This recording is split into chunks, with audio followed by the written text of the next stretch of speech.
دوسرے فرد کے لیے، ہر شخص دوسرے شخص کے لیے ایک مضبوط سہارے کی مانند ہے۔ جب مسلمان ایک دوسرے کا سہارا، ایک دوسرے کا تعاون، ایک دوسرے کی مدد، ایک دوسرے کی نصرت چھوڑ دیتے ہیں،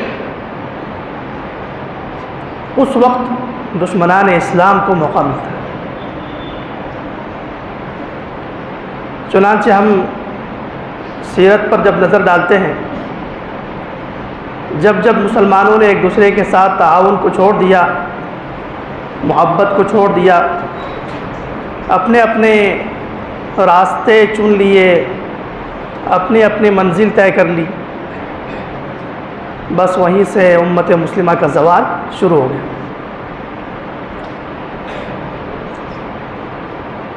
اللہ رب العزت نے امت مسلمہ کو 3 عظیم الشان نعمتیں عطا فرمائیں۔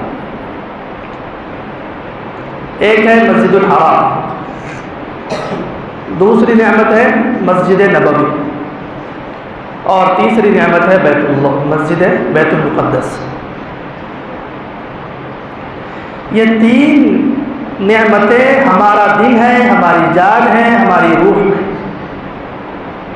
اور ہماری ساری عبادات انہی 3 مساجد کے ارد گرد چکر لگاتی ہیں۔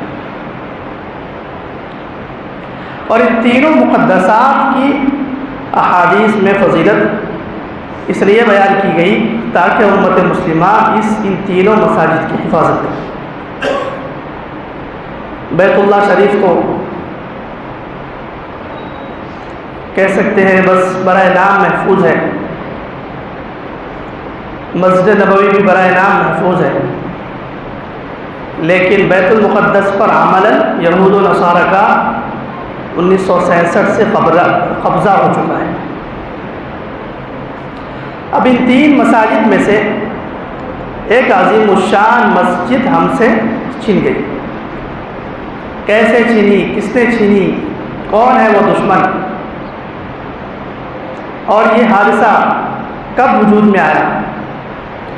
اور غیور مسلمان جو اللہ کے نام پر جان دے سکتے ہیں، ان کے ہوتے ہوئے یہ کیسا ہو گیا؟ تو اس کی وجہ قرآن کریم نے اور رسول اللہ صلی اللہ علیہ وسلم نے بیان کیا۔ قرآن کریم کہتا ہے اِلَّا تَنْفِرُوا يُعَذِّبْكُمْ عَذَابًا أَلِيمًا۔ جب جب مسلمان جہاد چھوڑ دیں گے، اللہ کے راستے میں جان دینے کا عزم، یقین، شہادت کی محبت، دنیا کے فتنوں سے نفرت، جب جب مسلمان اس راستے پر چلیں گے کہ شہادت سے نفرت ہونے لگے گی اور دنیاوی چیزوں سے محبتیں ہونے لگیں گی، اور کفار سے مقابلے کی کوئی دور دور تک ان کے وہم و گمان میں کوئی سبیل، کوئی راستہ نہیں بچے گا۔ اس وقت اللہ تعالیٰ نے فرمایا یعذبکم عذابا الیما، میں تمہیں دردناک عذاب دوں گا، خطرناک عذاب دوں گا۔ حدیث شریف نے اس آیت کی تشریح کی کہ وہ عذاب کیا ہوگا؟ سلط اللہ علیکم ذلا، کہ اللہ تعالیٰ تم پر ذلت، مسکنت، بیچارگی، محتاجگی، غلامی مسلط کر دے۔ کس جرم میں؟ اذا ترکتم الجہاد وَإِذَا تَبَايَعْتُمْ بِالْعِينَةِ وَتَرَكْتُمُ الْجِهَادَ سَلَّطَ اللَّهُ عَلَيْكُمْ ذُلًّا۔ جب امت مسلمہ دنیاوی کاروبار میں، دنیاوی مصروفیات میں، دنیاوی مشغولیات میں مصروف ہو جائیں گی، لگن کی دنیا کی چیزیں ہو جائے گی، اللہ تعالیٰ ذلت، غلامی مقدر کرتا ہے۔ اس ذلت اور غلامی سے نکلنے کا کیا راستہ ہوگا؟ اس کو بھی آپ صلی اللہ علیہ وسلم نے بیان فرمایا، لا ينزعه حتى ترجعوا الى دینکم ای الى جہاد۔ اس وقت تک امت مسلمہ کی یہ ذلت اور پستی دور نہیں ہوگی جب تک کہ امت مسلمہ جہاد کے میدان میں نکلے گی۔ اب سوچئے، اب خود سوچئے، اپنے اپنے دین کے شعبے میں رہتے ہوئے سوچئے، 70 سال میں میری نسل سے کون جہاد میں گیا؟ کون ہے ایسا جو ہمارے شہر میں شہید ہے؟ کون ہے ایسا جو ہماری نسل میں شہید ہے؟ تو کیا اس زندگی سے ہم ذلت سے نکلیں گے؟ دوسری طرف اسی زمانے میں، اسی دور میں، انہی فتنوں کے درمیان ایسے لوگ ہیں جن کے پورے گھرانے شہید ہو رہے ہیں، شہادت کے نغمے ان کے گھروں کے اندر داخل ہو رہے ہیں۔ بیٹے کے سامنے باپ کی شہادت، باپ کے سامنے بیٹے کی شہادت، ماں کے سامنے باپ کی شہادت، پوری وادی شہیدوں سے بھر گئی۔ ان شہداء کی نعمت ان کو ملنے کی وجہ سے حضور پاک صلی اللہ علیہ وسلم نے بشارت دے دی، اللہم بارک لنا فی شامنا، اللہم بارک لنا فی یمننا۔ الہ العالمین شام کے علاقے میں برکتیں نازل فرما۔ صحابی نے پوچھا وفی نجدنا، نجد اور حجاز کے علاقے میں برکت نہیں ہوگی؟ پھر فرمایا اللہم بارک لنا فی شامنا، الہ العالمین شام کے علاقے میں برکتیں عطا فرما۔ صحابی نے پوچھا وفی نجدنا، کیا نجد اور حجاز کے علاقے میں برکتیں نہیں ہوگی؟ پھر دعا فرمائے اللہم بارک لنا فی شامنا، شام کے علاقے میں برکتیں عطا فرما۔ کیا ہے شام میں؟ شام میں نہ خوبصورت بلڈنگیں، نہ اس طرح کے آسائش و آرام کی چیزیں، وہاں کی بلڈنگیں زمیندوز ہو چکی، وہاں کے گھر ملیامین ہو چکے، وہاں کے انسان 100 میں سے 99 شہید ہو رہے ہیں۔ علاج کرنے کے لیے جب دواخانے میں جاتے ہیں، دواخانہ بھی شہید ہو جاتا ہے، اس کے معالج بھی شہید ہو جاتے ہیں، وہاں کے کام کرنے والے بھی شہید ہو جاتے ہیں، حتیٰ کہ یہ حال ہو گیا کہ کفن دینے والا نہیں، نہلانے والا نہیں، کوئی ان کے لیے راحت کا سامان۔ جس علاقے میں وہ رہتے ہیں اطراف میں 3 مسلمان ملک،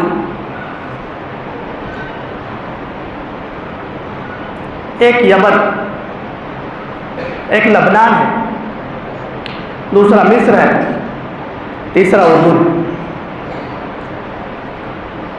مصر ایسا نفاق اور منافقت کے اعلیٰ کردار پر ہے کہ اس نے ہجرت کرنے والے ایک بھی بندے کو اندر داخل ہونے کی اجازت نہیں، اور جن کے گھر گر گئے وہ جس سمت چلے بس چل پڑے۔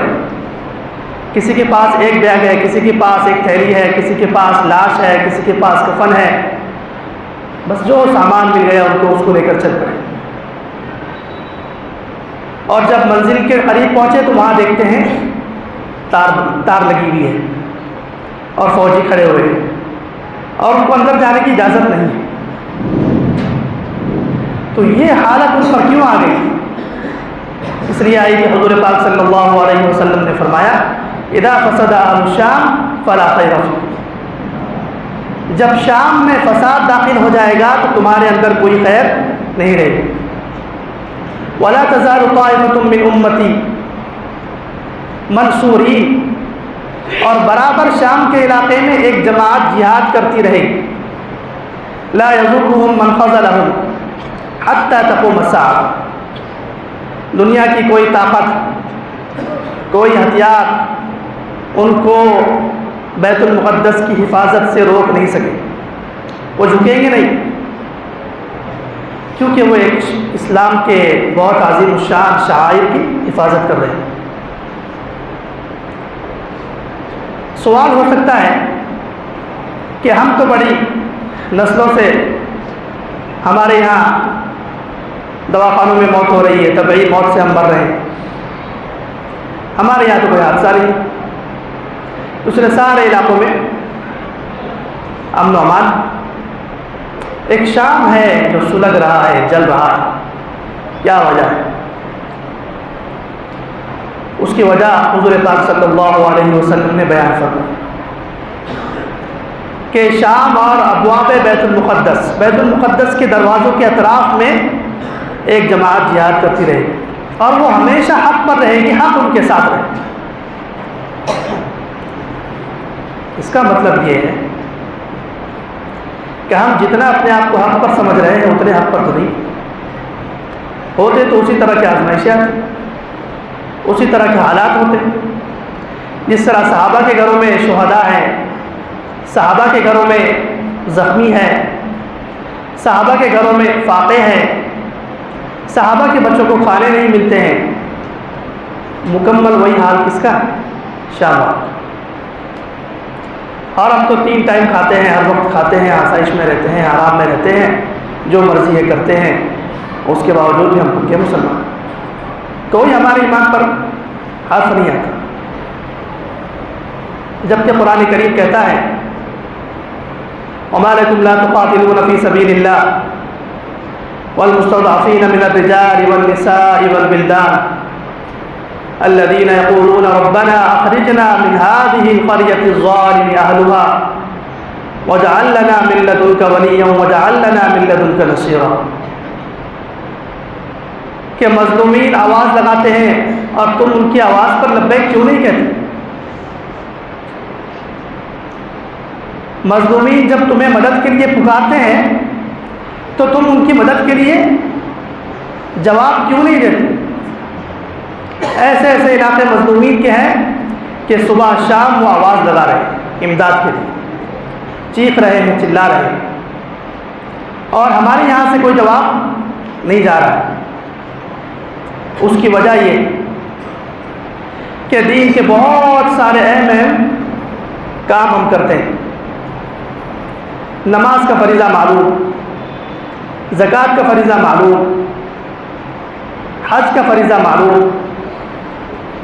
مسواک کی سنت معلوم، لباس کی سنتیں جمعہ کے دن ڈھونڈ ڈھونڈ کر تلاش کرتے ہیں،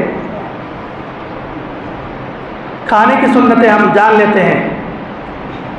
کیا اتنا ہی دین تھا؟ وہ جو حضور پاک صلی اللہ علیہ وسلم بدر کے میدان میں گئے اور رات میں جا کر رات بھر دعا کرتے رہے، اور 313 جن کے پاس صرف چند تلواریں، کیا وہ سنت نہیں ہے؟ اور ہماری نسلوں میں سے کون آئے گا وہ سنت کا عمل کرے؟ احد کے میدان میں رسول اللہ صلی اللہ علیہ وسلم گڑھے میں گر گئے، چہرے انور زخمی ہو گیا، دندان اطہر شہید ہو گئے۔ یہ مسلمانوں کو یہ سنت کیوں نظر نہیں آ رہی؟ آسائش و آرام کا دین، عافیت کا دین، محبت کا دین، مار کھا لو مر جاؤ، یہ دین اسلام کا یہ تو چہرہ نہیں۔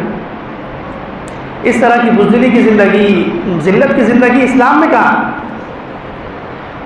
رسول اللہ صلی اللہ علیہ وسلم کے زمانے میں اطراف میں یہودیوں کے محلے ہیں، ایک مسلمان لڑکی کسی دکان کے پاس جا کر کچھ خریدنے کے لیے پہنچتی ہے، دکاندار اس کے سر پر دوپٹہ لکڑی کے ذریعے سے ہٹا دیتا ہے، اور چند یہودی نوجوان اس کی طرف لپکنے کی کوشش کرتے ہیں۔ دور کھڑا ایک مسلمان دیکھ لیتا ہے اور اس کی ایمانی غیرت، ایمانی حمیت جاگ اٹھتی ہے، فوراً جاتا ہے اور اس آدمی کی گردن اڑا دیتا ہے، اس دکاندار کی جس نے عفت مآب بہن کا سر سے دوپٹہ اتار دیا۔ یہاں صرف دوپٹے نہیں اتر رہے، یہاں ہزاروں نعش ہمارے سامنے موجود ہیں۔ جواب میں ان نوجوانوں نے اس کو شہید کر دیا۔ مدینہ میں غیرت مند مسلمانوں کو رسول اللہ کے دور میں اطلاع مل گئی اور لشکر لے کر اس علاقے میں داخل ہو گئے اور اس علاقے کو فتح کر لیا۔ تو دین کی یہ دین کا پہلو اور دین کی یہ تصویر کون بتائے گا؟ کیا مرنے کے بعد اللہ کو جواب نہیں دینا؟ حضرت حمزہ رضی اللہ تعالی عنہ اپنے جسم کے سینکڑوں اعضاء لے کر جب محشر میں آئیں گے اور ہم اپنی صحیح ساری زندگی، ایسی زندگی کہ ہم چاہتے ہیں مرتے مرتے بھی دواخانے میں نہ مرے، اور پمپنگ ہو، اور جیے اور کھائے اور پیے، بس رہے، جیتا رہے. اور 14 سال کا نوجوان صحابہ کا میدان میں شہید ہونے کے لیے باپ اور بیٹے کی آپس میں قرآن اندازی ہوتی ہے. بدر میں بیٹا جاتا ہے اور احد میں باپ کہتا ہے کہ تم نے اتنی عظیم الشان نعمت سے مجھے محروم کر دیا، اب میں جاؤں. عموریہ کے وادی میں روم والوں نے ایک عورت کو قید کر لیا، مسلمان عورت. وہاں سے ایک مسلمان تاجر کا گزر ہو گیا. اس نے کمرے کے اندر بند تھی، قید تھی، کھڑکی سے اس کو نظر آ گیا کہ وہ مسلمان جا رہا ہے. اس کی شباہت ہوگی، اس کی شکل ہوگی، اس کا حلیہ ہوگا. اس نے زور سے آواز دے کر کہا کہ معتصم کو کہہ دو تمہاری ایک بہن یہاں قید میں. اس آدمی نے جا کر معتصم کو بتایا. معتصم کوئی بہت نیک آدمی نہیں، بہت پابند صوم و صلاۃ نہیں، لیکن عمل کی کوتاہی چلے گی، بے غیرتی نہیں چلے گی. دین میں بے غیرتی، بزدلی. اس نے کہا کہ میں قسم کھاتا ہوں اپنی بیوی کے پاس نہیں جاؤں گا جب تک کہ عموریہ کو فتح کر لوں گا. اور عموریہ کی وادی اس وقت تک فتح نہیں ہوئی تھی. اس آدمی نے اس عورت کو کہتے ہیں تماچا لگایا اور کہنے لگی. اس نے جب وہ معتصمہ کہا، اے معتصم تم کب آؤ گے؟ تو اس روم کے فوجی نے کہا کہ معتصم چتکبرے گھوڑے پر یہاں آئے گا. یعنی اس نے طنز کیا کہ معتصم نہیں آ سکتا. مشارع الاشواق میں لکھا ہوا ہے کہ معتصم کو جب معلوم ہوا تو 80,000 چتکبرے گھوڑے جمع کیے اور پھر عموریہ کو فتح کیا. اس فوجی کو اس بہن کے سامنے لایا اور کہا کہ اس کو تماچا لگاؤ. یہ غیرت ایمانی، یہ دین حمیت، اور یہ ہے مسلمان کا دوسرے مسلمان کے لیے محبت. صرف سلام کر لینا، دوسرے کو مسلمان سمجھ لینا، اور مر رہا ہے تو مرنے دینا، اور صرف دعاؤں پر اکتفا کرنا، یہ تو صحابہ کی زندگی میں نہیں. ہم نے 70 سال میں ایک الگ ہی دین پڑھ لیا ہے، جس میں تلوار نہیں، جس میں جہاد نہیں، جس میں غیرت نہیں، جس میں حمیت نہیں. سیرت کی بھی عجیب عجیب تقریریں ہو رہی ہیں، اس میں کھانے کی سنتیں. یہ اپنی جگہ ایک نصاب زندگی ہے، عملاً کرنا ہے، لیکن غلبہ دین کدھر ہے؟ غیرت دین کدھر ہے؟ حضرت معاویہ رضی اللہ تعالی عنہ کے دور میں قسطنطنیہ کے علاقے میں ایک فوجی نے ایک مسلمان قیدی کو مار دیا.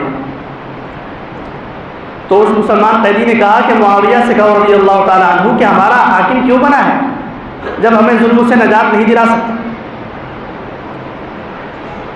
حضرت امیر معاویہ رضی اللہ تعالی عنہ نے ایک تاجر سے کہا کہ یہاں سے جتنی قیمتی چیزیں آپ بیچنے کے لیے قسطنطنیہ جا سکتے ہو لے کر جاؤ، آپ کو اجازت ہے، لیکن وہ فلاں قیدی کو دھوکہ دے کر تم نے پکڑ کر میرے سامنے لانا ہے.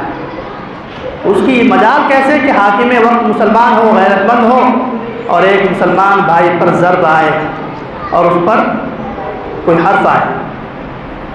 وہ مسلمان تاجر گیا اور جانے کے بعد اس نے اس کو قیمتی دوسرے فوجیوں کو قیمتی تحائف دیے. یہ کھڑا ہوا، اس سے بات نہیں کی. اس نے کہا کہ جب جا رہا تھا چیزیں ختم ہو گئی تو کہا مجھے تو آپ نے دیا نہیں کچھ. اس نے کہا تجھے میں دوں گا اگلی چکر میں فلاں نہر کے پاس ملنا. سبحان اللہ. بلا دیا نہر کے پاس، وہ اکیلا آ گیا. لالچ میں انہوں نے چند بندے ساتھ لا لیے، اس کو بہت نقش و نگار والا قالین بتایا. جب وہ قالین دیکھنے کے لیے جھکا، اس کو گرفتار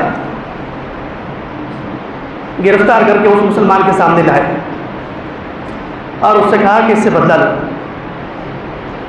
اس نے بدلہ لیا. تو کیا بدلہ لینا اسلام میں نہیں ہے؟ اور ایسا کہ یہودیوں کے ساتھ کیا کیا رسول اللہ صلی اللہ علیہ وسلم نے؟ جب انہوں نے وعدہ توڑ دیا تو 700 یہودی نوجوانوں کو قتل کیا کہ جو ہم سے وعدہ کرے اس کی یہی سزا ہے، جو ہماری بہن پر ہاتھ اٹھائے اس کی یہی سزا ہے، جو ہماری مساجد کی طرف دیکھے اس کی یہی سزا ہے۔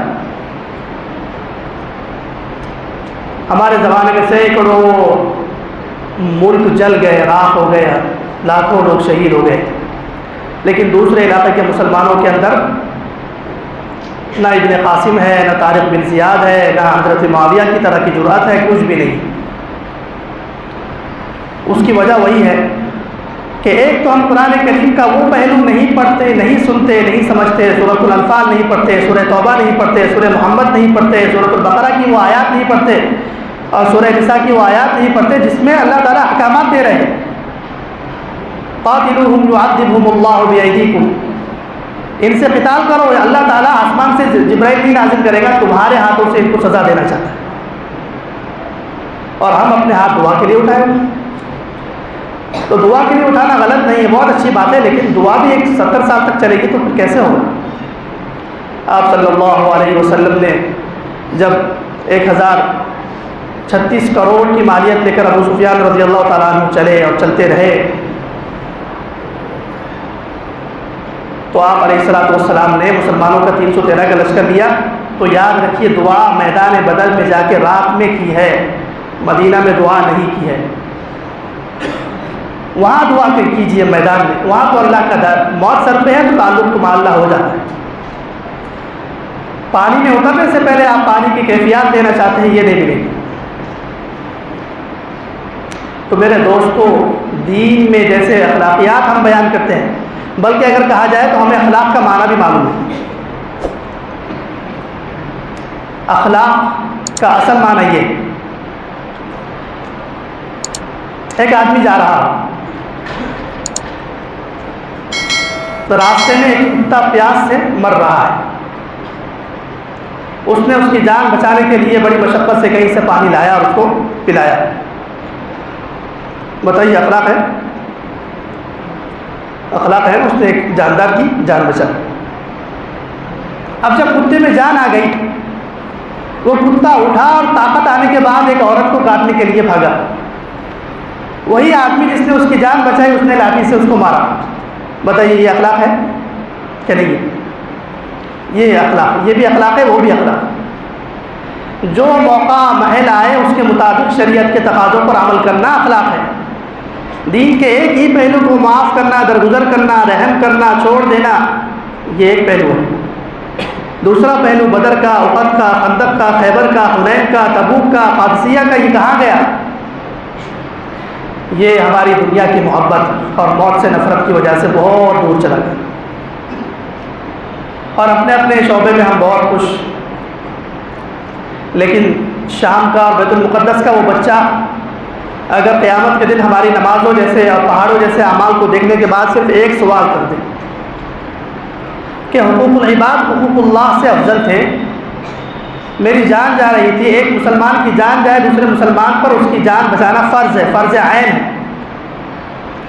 علامہ قرطبی رحمہ اللہ تعالیٰ فرماتے ہیں کہ یہ جو وَمَا لَكُمْ لَا تُقَاتِلُونَ فِي سَبِيلِ اللَّهِ، اللہ کہہ رہا ہے، اس کا مطلب یہ ہے کہ دنیا کے کسی بھی علاقے میں مسلمان مظلوم ہو، دوسرے تمام مسلمانوں پر اس کا چھڑانا، اس کی فریاد رسی کرنا واجب ہو جاتا ہے، چاہے مال دے کر کرے، چاہے لشکر کشی کر کے کرے، واجب ہے۔ یہ واجبات کہاں گئے شریعت سے؟ کیا ان واجبات پر ہمیں عمل نہیں کرنا ہے، صحابہ کو عمل کرنا تھا؟ کب تک مکی زندگی میں رہو گے؟ مدینہ کی زندگی نہیں ہے؟ مدینہ کی نماز پڑھتے ہیں، مدینہ کے روزے رکھتے ہیں، مدینہ کا حج کرتے ہیں، مدینہ کا جہاد نہیں کرتے، مدینہ کی غیرت نہیں۔ بتائیے، ہم نے پورا ایک مدینہ کا دین عملاً لے لیا، لیکن ایک اہم جو مدینہ کا عنصر ہے، اہم بنیاد ہے جس سے پورا مدینہ محفوظ تھا، وہ میدان میں نکلنا، سرفروشی کرنا اور پورے علاقے کو فتح کرنا، وہ ہمارے پاس بالکل نہیں۔ حدیث میں رسول اللہ صلی اللہ علیہ وسلم نے فرمایا، جس مومن نے دوسرے مومن کی دنیاوی کوئی حاجت پوری کی، یہاں تو جان کی حاجت ہے، یہاں تو جانیں جا رہی ہیں، اللہ تعالیٰ قیامت کے دن اس کی مشکلات میں حاجتیں پوری کرے گا، اس کو بچائے گا۔ تو ان حدیث پر ہم کب عمل کریں؟ تو میرے دوستو، یہ جو بیت المقدس کا مسئلہ چل رہا ہے، یہ مسئلہ محض اطراف کے جو ممالک ہیں جزیرۃ العرب کے، ان کی بزدلی کی وجہ سے اٹکا ہوا، ورنہ یہود و نصارہ کی کیا مجال۔ آپ صلی اللہ علیہ وسلم نے 2 ہجری میں بنو نذیر کو اور بنو قینقاع کو نکال دیا وہاں سے، چلو تم انبیاء کے قاتل ہو، تم نے انبیاء کی تکذیب کی، تم نے حضرت موسیٰ کو ستایا، حضرت داؤد کو ستایا، یہاں تک کہ انہوں نے لعنت کی، لعن الذین کفروا من بنی اسرائیل علی لسان داؤد و عیسی ابن مریم، حتیٰ کہ تم نے حضرت عیسیٰ علیہ السلام کو قتل کرنے کی سازش کی، تمہارے ساتھ رحم، تمہارے ساتھ دوستی، تمہارے ساتھ تعلق، یہ ہم نہیں کر سکتے، خیبر میں جا کے رہ گئے۔ اور قرآن کریم نے کہا لَتَجِدَنَّ أَشَدَّ النَّاسِ عَدَاوَةً لِلَّذِينَ آمَنُوا الْيَهُودَ وَالَّذِينَ أَشْرَكُوا، کہ مسلمانوں کا سب سے بڑا دشمن یہودی ہے، اس کے بعد دنیا کے سارے مشرکین۔ خیبر کو پھر 7 ہجری میں فتح کر لیا، اور وہاں سے کہا چلو یہاں سے، پورے جزیرۃ العرب سے آپ صلی اللہ علیہ وسلم نے اپنی حیات مبارکہ میں 27 غزوات فرما کر اور 56 مرتبہ صحابہ کو بنفس نفیس بھیج کر کہا کہ یہاں یہود و نصارہ نہیں رہے، اور جب وفات کا وقت قریب آیا تو فرمایا اخرجوا اليهود والنصارى من جزیرۃ العرب، کہ جزیرۃ العرب سے ان بدبختوں کو نکالو۔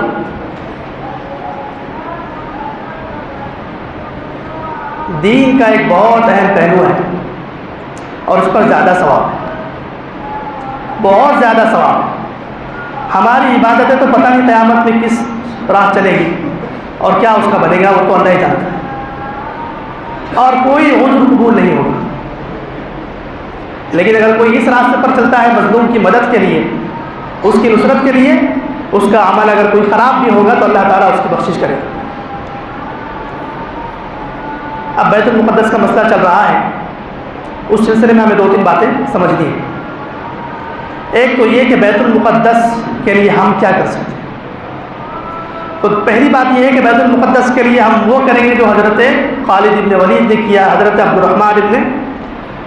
حضرت عمرو بن العاص نے کیا، اور حضرت عمر رضی اللہ تعالیٰ عنہ نے فتح کر کے وہاں پہنچ کر کیا کہ عیسائیوں سے ذلت کے ساتھ وہ چابیاں لی۔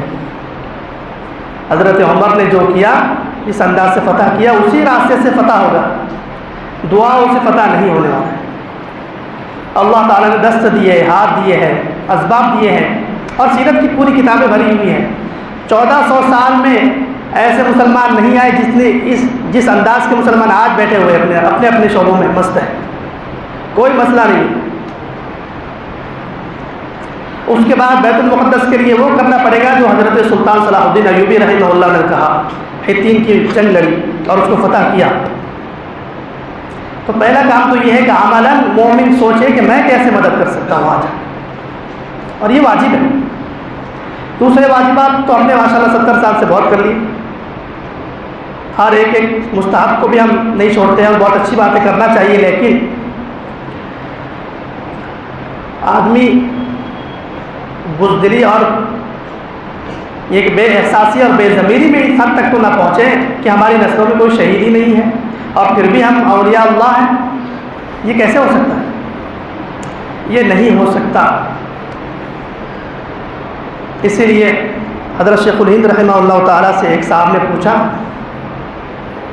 کہ حضرت ہم تو ذکر کرتے ہیں، مراقبے کرتے ہیں، مساجد میں عبادات کرتے ہیں، تلاوت کرتے ہیں، اتنے جب ہم محنتیں کرتے ہیں تب جا کے تھوڑی بہت ایسا لگتا ہے کہ اللہ سے تھوڑا بہت تعلق ہو رہا ہے۔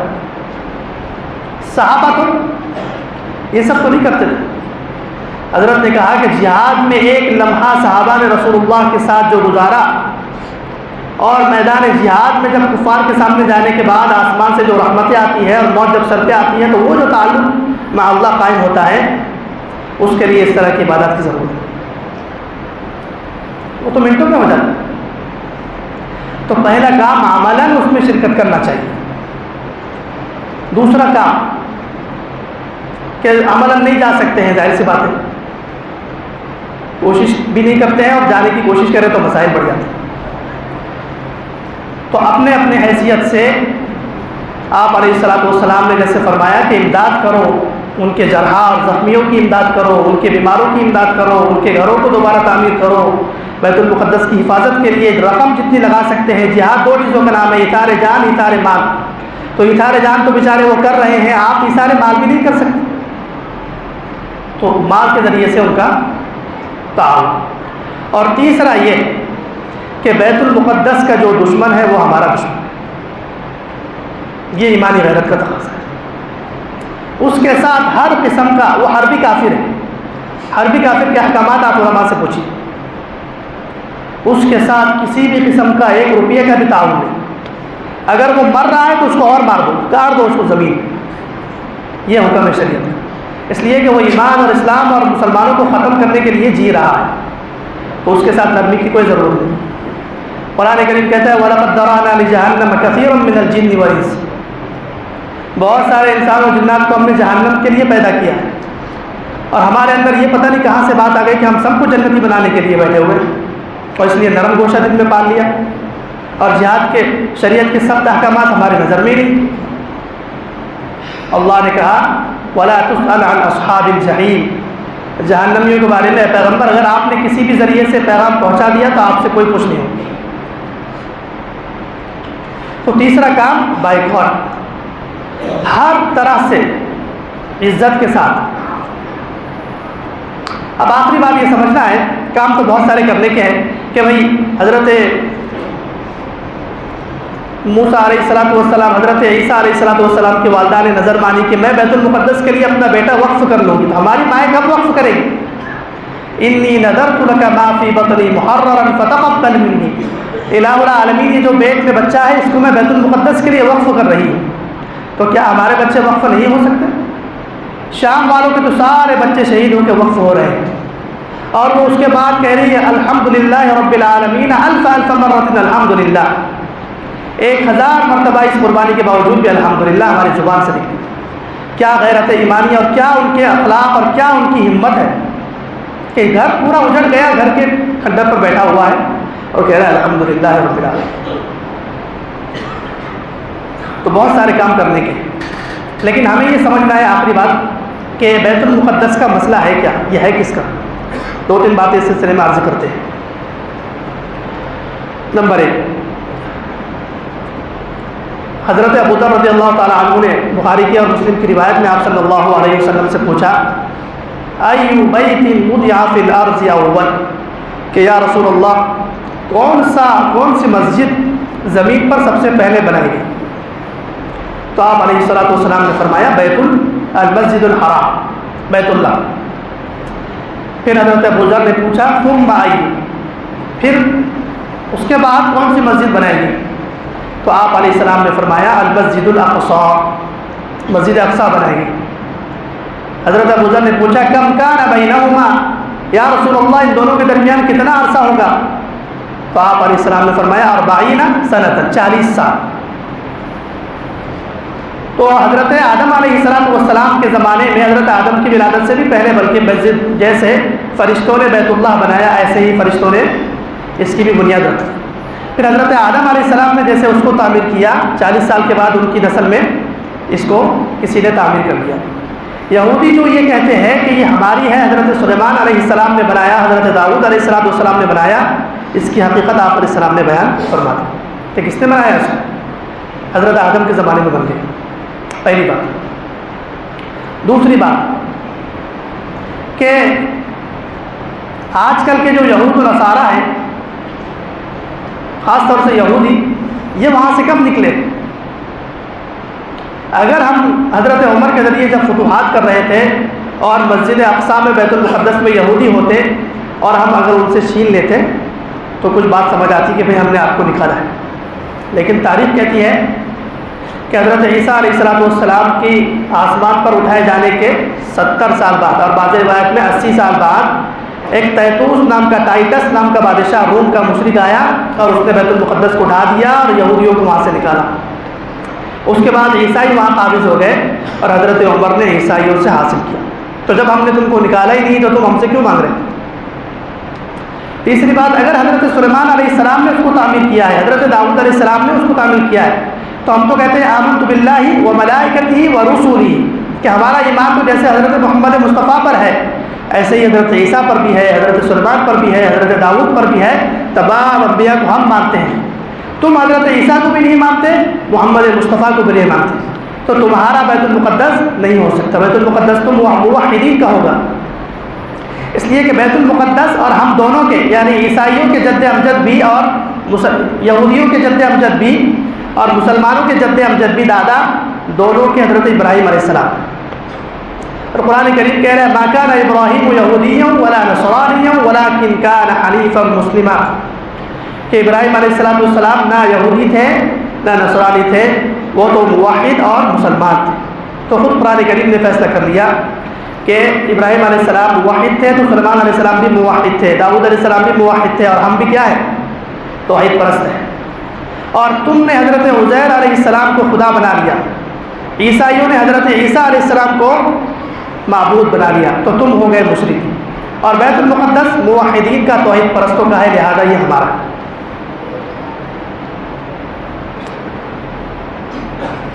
اب سوال یہ ہے کہ بیت المقدس کو حاصل کرنے کا کیا طریقہ ہے؟ تو اس سلسلے میں خطبے میں روایت پڑھی، اسی کو ذکر کر کے گفتگو ختم کرتے ہیں۔ آپ علیہ الصلوۃ والسلام نے فرمایا، یہ جو شام کے حالات ہیں کہ شام جب آپ علیہ الصلوۃ والسلام کے زمانے کا جو شام تھا اس میں 4 ملک تھے، آج کے زمانے کے 4 ملک کو ملا کے پورے اس علاقے کو شام کہتے تھے۔ اس میں آج کے زمانے کا سیریا ہے، لبنان ہے، اردن ہے اور مصر ہے، ان 4 علاقوں کو شام کہتے تھے۔ اور شام کے اس وقت کے حالات اگر دیکھا جائے تو سیریا میں بشار الاسد ظالم بیٹھا ہوا ہے جو لا مذہب ہے، اردن میں لبنان میں حزب اللہ بیٹھا ہوا ہے جو لا مذہب ہے، مصر میں ایک عبد الفتاح السیسی منافق بیٹھا ہوا ہے جو لا مذہب ہے، اور فلسطین کے علاقے میں دوسرے جانب اسرائیل بیٹھا ہوا ہے جو لا مذہب ہے۔ تو پتہ یہ چل رہا ہے کہ شام کا تو سارا علاقہ فساد میں داخل ہو گیا، اور حدیث کہہ رہی اذا فسد اہل الشام فلا خیر فیہ، جب شام میں فساد داخل ہو جائے تو تم میں کوئی خیر نہیں رہے۔ تو سوال ہو سکتا ہے کہ پھر یہ شام کا فساد دور کون کرے گا؟ اس کا جواب یہ ہے حدیث میں کہ مکمل فساد تو دور کریں گے امام مہدی رضی اللہ تعالیٰ، لیکن اس سے پہلے بھی غیرت مند مسلمان وہاں کوششیں کریں گے، جیسا کہ حماس کے مجاہدین نے کوششیں کی، اور انہوں نے ان بدبختوں پر صبح کے سویرے ایسا حملہ کیا کہ ان کی ٹیکنالوجی اور دشمن کے حملے کے سائرن اور ان کی جو طاقتیں، ان کے جو منصوبے، وہ پل بھر میں مجاہد کے قدم اٹھاتے ہی زیر ہو جاتے ہیں۔ لیکن مجاہد کا قدم ہے، ہم جیسے بیٹھنے والوں کا قدم نہیں ہے۔ مجاہد جب قدم اٹھاتا ہے آسمان سے اللہ کی نصرت آتی ہے، تو یہ اپنی ٹیکنالوجی کے باوجود کسی مجاہد کو پکڑ بھی نہیں سکتے۔ تو کچھ لوگ تو کوششیں کر رہے ہیں ماشاء اللہ، اور ان کی ستائش کرنی چاہیے، تحسین کرنی چاہیے، ان کی امداد کرنی چاہیے، ان کے ساتھ محبت کرنا چاہیے۔ یہ کیا بات ہے کہ بھائی وہ تو فلاں سے مل گئے، فلاں سے مل گئے، وہ سارے اہل سنت والجماعت کے لوگ ہیں۔ 1987 میں ایک مصر کے پڑھے ہوئے نیک آدمی شیخ احمد یاسین نے اس تنظیم کو بنایا تھا حماس کی، اور یہ سارے اہل سنت کے لوگ ہیں۔ ہاں یہ کہہ سکتے ہیں کہ ان پر جب مصیبت آئی تو انہوں نے سعودی عرب والوں سے فریاد کی ہوگی، اس کے بعد مصر والوں سے کچھ مانگا ہوگا، اس کے بعد لبنان سے کچھ مانگا ہوگا، اس کے بعد دبئی سے کچھ مانگا ہوگا، بحرین سے کچھ مانگا ہوگا، قطر سے کچھ مانگا ہوگا۔ جب کسی نے بھی مدد نہیں کی، اور ایک ملک کو کہہ رہا ہے وہ اگر سے فی نفسی ہی کیسا بھی ہو، اس کی ذات میں وہ تو خراب ہے لیکن وہ مدد کر رہا ہے، تو شرائع علماء کہتے ہیں امداد لینا جائز ہے۔ انہوں نے امداد کی۔ صرف کسی کی مدد لینے سے یاد رکھیے کوئی غلط نہیں ہو سکتا۔ حضرت موسیٰ علیہ السلام کی بچپن کی پوری پرورش کہاں ہوئی؟ انا ربکم الاعلیٰ کا دعویٰ کرنے والے کے گھر میں، تو کیا نعوذ باللہ غلط ہو جائے گی؟ یہ کیا منطق ہے؟ کوئی دلیل نہیں۔ اگر ہم اس جماعت کو بھی ان کے حوالے کر دیں کہ بھئی انہوں نے قائم کی ہے، تو پھر مجاہد کون ہے دنیا میں؟ اور حدیث تو کہہ رہی ہے الجہاد ماض منذ بعثنی اللہ الی یقاتل آخر هذه الامة الدجال، کہ جہاد تو مسلسل چلتا رہے گا یہاں تک کہ میری امت کا آخری آدمی دجال سے یعنی حضرت عیسیٰ علیہ السلام قتال کریں گے، اس کو قتل کریں گے۔ تو فساد تو دور ہوگا تلوار سے، دوسرے کسی عبادت سے نہیں ہونے والا ہے۔ دوسری عبادات سب نصاب زندگی ہے، مقصد زندگی نہیں، وہ کرتے رہیں، مقصد زندگی کچھ اور ہے۔ قرآن کریم کہتا ہے هو الذی ارسل رسولہ بالہدی ودین الحق لیظہرہ علی الدین کلہ، کہ اللہ کے نبی کو دین اور ہدایت اور قرآن دے کر اس لیے بھیجا ہے تاکہ یہ دین تمام ادیان پر غالب آ جائے۔ تو غالب کیسے آئے گا؟ ماتحتی سے، غلامی سے نہیں، جیسے صحابہ نے جزیرۃ العرب میں 23 سال میں کیا، پھر روم فارس پر کیا، اور سب جگہ عدل و انصاف کا ایسا نظام قائم کیا کہ کفار بھی راضی ہو جاتے ہیں۔ وہاں تو عدل ہے، انصاف ہے، حیا ہے، اور سب کے دل صاف ہے۔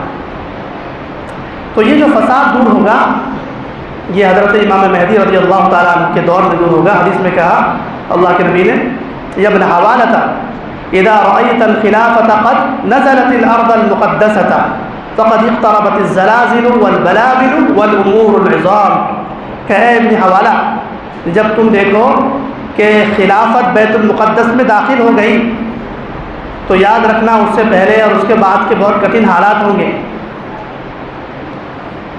ہر قسم ہر طرف سے حوادث، مشکلات، مشاکل اور آزمائشیں پھوٹ پڑے گی،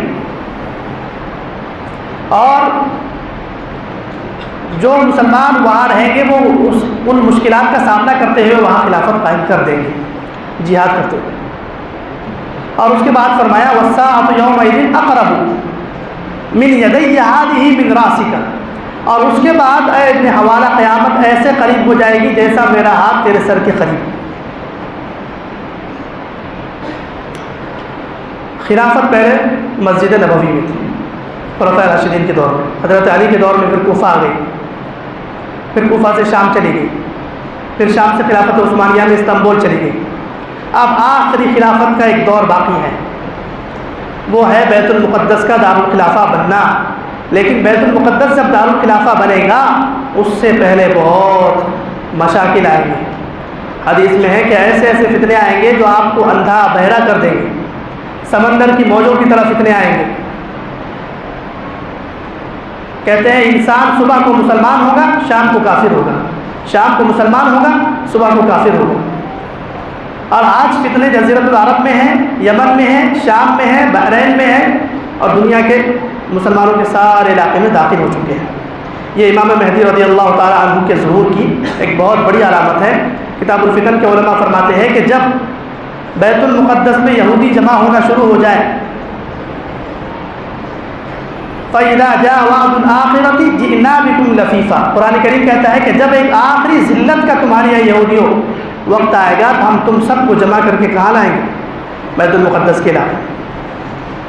جب 1948 میں یہ بن رہا تھا اس وقت یہ 2-5 لاکھ تھے، لیکن اب 1 کروڑ سے زائد یہودی اسرائیل میں، جو اصلاً بیت المقدس کا علاقہ ہے، اسرائیل میں آباد ہو چکے ہیں، اور دنیا میں جہاں جہاں یہودی ہیں ان سب کو وہ آفر کر رہے ہیں کہ یہاں آؤ، یہاں ہم تم کو دیں گے، ہر قسم کی یہاں چیزیں ملیں گی آپ کو۔ تو آپ صلی اللہ علیہ وسلم نے امت کی مکمل رہبری فرما دی ہے کہ کس انداز سے امت مسلمہ فتنوں سے نکلے گی، عروج کی طرف آئے گی۔ ذلت سے نکلنے کے راستے جو ہے ہم وہ اپناتے نہیں تو ذلت سے نکل بھی نہیں سکتے، اور جو اپنا رہے ہیں وہ ہمیشہ عزت کی زندگی گزار رہے ہیں۔ شہید ہونا بہت بڑی نعمت ہے۔ قرآن کریم کہتا ہے آپ کو کہیں اگر شکست ہوتی ہے تو ہم نے شکست اس لیے دلوائی، ہار اس لیے ہوئی کہ یتخذ منکم شہداء، اللہ چاہتا ہے تم میں سے کچھ لوگوں کو شہادت کا عظیم مرتبہ عطا فرمائے۔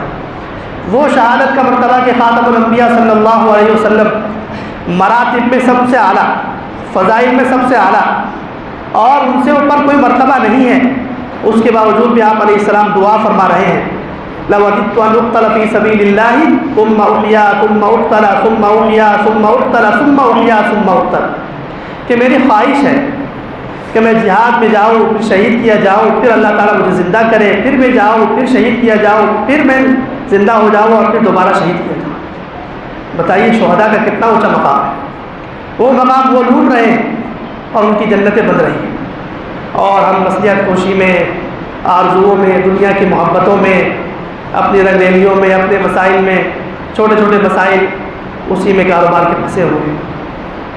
تو یاد رکھیے فتنے قیامت سے پہلے جب آئیں گے تو آتے آتے ہر علاقے میں آئیں. آج اگر ان پر آئے کل ہم پر بھی آنے والے ہیں، اور جو راستہ وہ اپنا رہے ہیں آپ کو بھی وہی راستہ اپنانا پڑے گا. ترنے والا بندے سے بہتر ہے کہ ایسا سخت ترنے والا بن جائے کہ اس کے دشمن اسلام کے نگلنے نہ آئے. تو قرآن کریم کی ایک بات عرض کر کے گفتگو ختم کرتے ہیں کہ اللہ نے قیامت، قرآن کریم نے کہا کہ ان سب کو جمع کر کے لائے گا. علامہ بن نوری رحمہ اللہ فرماتے ہیں کہ یہ آج جمع ہونا شروع ہو گیا، تقریباً جمع ہو گئے. اب ان کو ختم کرنے کے لیے مجاہدین اٹھ گئے، اور اس کے بعد امام مہدی حضرت عیسیٰ علیہ نبینا علیہ الصلوۃ والسلام تشریف لائیں گے. اور اس طرح دنیا میں ان کی ذلت، جو آخری ذلت، فَإِذَا جَاءَ وَعْدُ الْآخِرَةِ لِيَسُوءُوا وُجُوهَكُمْ، کہ ایسا ذلت کا دور آئے گا اے یہودیوں تمہارا کہ تمہارے چہرے بگاڑ دیے جائیں.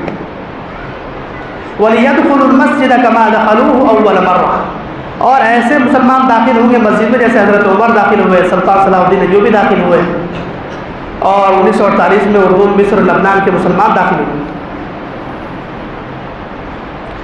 تو یہ حالات ایک طرف یوں کہہ سکتے ہیں آزمائش کے ہیں، صبر کے ہیں، غم کے ہیں، دوسری طرف ان کی ذلت کا دور بھی قریب آتا جا رہا ہے. ہمیں وہ کام کرنا ہے جو امام مہدی آ کر کریں. امام مہدی آ کر کوئی سجادہ نشینی اختیار نہیں کریں گے، دین کے کسی شعبے میں شامل نہیں ہوں گے. ان کا اپنا شعبہ ہے، وہ مجتہد ہے، وہ مجدد ہے. ہم سب کو ان کے ساتھ جا کے شامل ہونا ہے. اپنی عزت اس میں ہے کہ ہم وہ کام سوچیں جس کو مفتی رفیع عثمانی نے فرمایا کہ رسول اللہ صلی اللہ علیہ وسلم نے فرمایا کہ ایک جماعت ہمیشہ حق کے لیے لڑتی رہے گی، دنیا کی کوئی طاقت ان کو زیر نہیں کر سکتی. اور دوسری روایت میں فرمایا کہ خراسان سے کالے جھنڈے نکلیں گے، اور وہ جا کر گزرتے گزرتے دنیا میں لڑتے لڑتے، یعنی بہت عرصے کے بعد بیت المقدس میں جا کر نصب ہو جائیں گے. تخرج رايات الفول من خراسان لا يردها شيء حتى تنصب به نية، ترمذی شریف. وہ سیاہ جھنڈے بھی نکل گئے، اس کا بھی شاید ہمیں علم ہے یا نہیں یہ پتہ نہیں. وہ کہاں گئے، وہ اس وقت کہاں تک پہنچے ہیں، یہ مستقل ایک سمجھنے کا اور جاننے کا اور اپنے آپ کو فتنوں سے بچانے والا علم ہے. اللہ تعالیٰ سے دعا کرتے ہیں کہ اللہ ہمیں اس کی بھی سمجھ عطا فرمائے اور وہاں کے مسلمانوں کی مدد کرنے کی توفیق عطا فرمائے، اور تھوڑی بہت غیرت، ہمت، طاقت، جرأت ہمارے اندر پیدا فرما دے. وما علینا الا البلاغ المبین.